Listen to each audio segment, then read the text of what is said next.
Hello বন্ধুরা, আশা করি সকলে ভালো আছেন, সুস্থ আছেন। আমিও খুব ভালো আছি। আজকে বানিয়ে দেখাবো চিকেন কারি বা চিকেন কষা রেসিপিটা দেখে ভালো লাগবে। আজকে শ্রাবণীস কুকবুক থেকে নিয়ে হাজির হয়েছি আপনাদের জন্য দারুণ এই রেসিপিটা। অবশ্যই চ্যানেলটিকে সাবস্ক্রাইব করে আমার পাশে থাকবেন, পাশে থাকা বেল আইকনটি ক্লিক করে নেবেন। আর রেসিপিটা দেখে ভালো লাগলে লাইক করবেন, কমেন্ট করবেন, জানাতে ভুলবেন না আপনাদের কেমন লাগলো।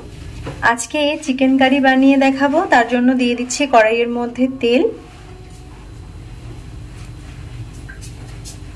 খুব ভালো করে তেলটাকে গরম করে নিচ্ছি।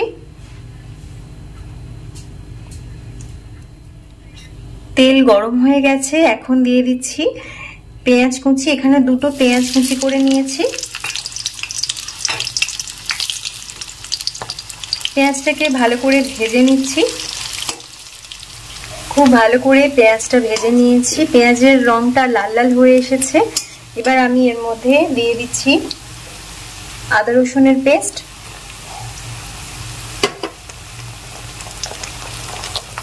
আর দিয়ে দিচ্ছি টমেটো পিউরি।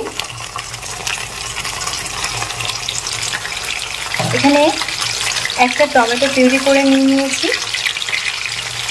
আর এখানে কাঁচা লঙ্কা পেস্ট করে নিয়েছি 2-3টে, পুরোটা দিচ্ছি না, একটু অল্প দিচ্ছি।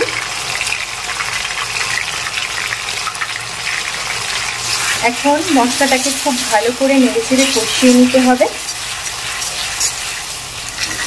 খুব ভালো করে 2 মিনিট কষিয়ে নিয়েছি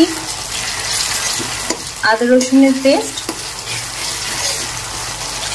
আর টমেটো পিউরিটা একসাথে ভালো করে কষিয়ে নেওয়ার পর এবার আমি এর মধ্যে দিয়ে দিচ্ছি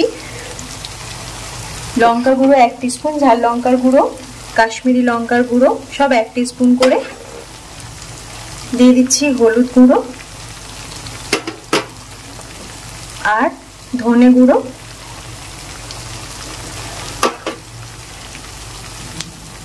আর এখানে দিয়ে দিচ্ছি লবণ স্বাদ মতো। এবার একটু নেড়েচেড়ে মিশিয়ে দিয়ে এর মধ্যে আমি চিকেনটা তুলে কষাতে থাকবো। এখন মিশিয়ে দেওয়ার পর দিয়ে দিচ্ছি চিকেন। এখানে 500 গ্রাম চিকেন নিয়ে নিয়েছি। খুব ভালো করে কড়াইয়ের মধ্যেই কষাতে থাকবো। খুব ভালো করে কষিয়ে নিয়েছি প্রায় 3-4 মিনিট ধরে। এবার আমি এর মধ্যে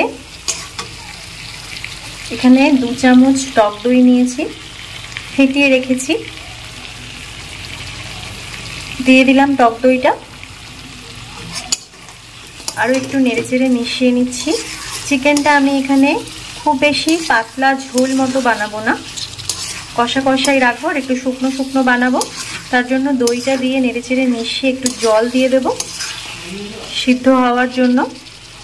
এখন একটু নেড়েচেড়ে নেওয়ার পর এই টক দইয়ের বাটির মধ্যেই অল্প একটু জল নিয়েছি, জলটা দিয়ে জাস্ট সিদ্ধ করার জন্য একটু নেড়েচেড়ে নিচ্ছি। আর আমি এখন একটা ঢাকনা দিয়ে ঢেকে দেবো সিদ্ধ হওয়া পর্যন্ত। মাঝখানে শুধু একটু ঢাকনা খুলে নেড়েচেড়ে নিতে হবে। গ্রেভিটা এরকমই শুকনো শুকনো বানাবো। এখন একটা ঢাকনা দিয়ে আমি ঢেকে দিচ্ছি। এখন ঢাকনা দিয়ে 5 মিনিট সিদ্ধ করে নিয়েছি। এবার সবশেষে এর মধ্যে ধনেপাতা কুচি আর কাঁচা লঙ্কা ছড়িয়ে নামিয়ে নেব। গরম গরম ভাত কিংবা রুটি বা লুচি পরোটার সাথে খেতে এটা ভালো লাগবে। দিয়ে দিচ্ছি কাঁচা লঙ্কা কুচি,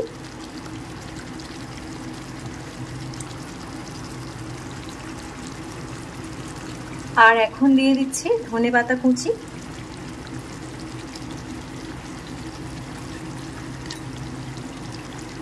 এখন গ্যাসটা আমি অফ করে দিচ্ছি।